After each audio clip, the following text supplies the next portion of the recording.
Hi friends, இது 3வது video. அப்படி தோன்றியதால் எனக்கு இந்த 3 நாட்களும் எனக்கு வீடியோக்குள் வர யோசித்து கொண்டிருந்தேன். இதை ஏன் கண்டினியூ பண்ண வேண்டும், இதை வேறு எங்கேயாவது செயல்படுத்தலாமா? வருமானங்கள் தேவைப்படுகிறது நமக்கு. இதில் உட்கார்ந்த நாம் நம்முடைய நம்ம நிறையா பணத்தை வைத்துக்கொண்டு என்டர்டெயின்மெண்ட்ஸ்க்காக இதை பண்ணவில்லை. ஏதோ ஒரு மூலையில் ஏதாவது ஒரு வருமானம் நம்மால் வந்து கொண்டிருந்தால் நல்லது என்று நினைத்து தான் இதில் இறங்கினோம். நிறைய பேர் நிறைய சம்பாதிக்கிறார்கள். ஆனால் அது எப்படி என்று தான் எனக்கு தெரியவில்லை. அதுதான் என்னென்ன மக்கள் எதை விரும்புகிறார்கள் என்று நமக்கே தெரியவில்லை.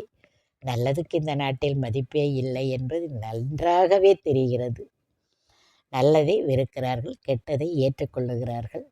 ஏதோ என்னென்ன மக்களிடம் அவர்கள் பொழுதுபோக்கிற்காக பார்க்கிறார்கள்.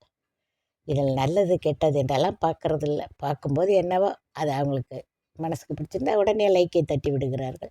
நம்மை போல் ஆட்கள் எல்லாம் இங்கு வேஸ்ட்டோ என்று தோணுகிறது எனக்கு. அடுத்த வீடியோவில் பேசலாம்.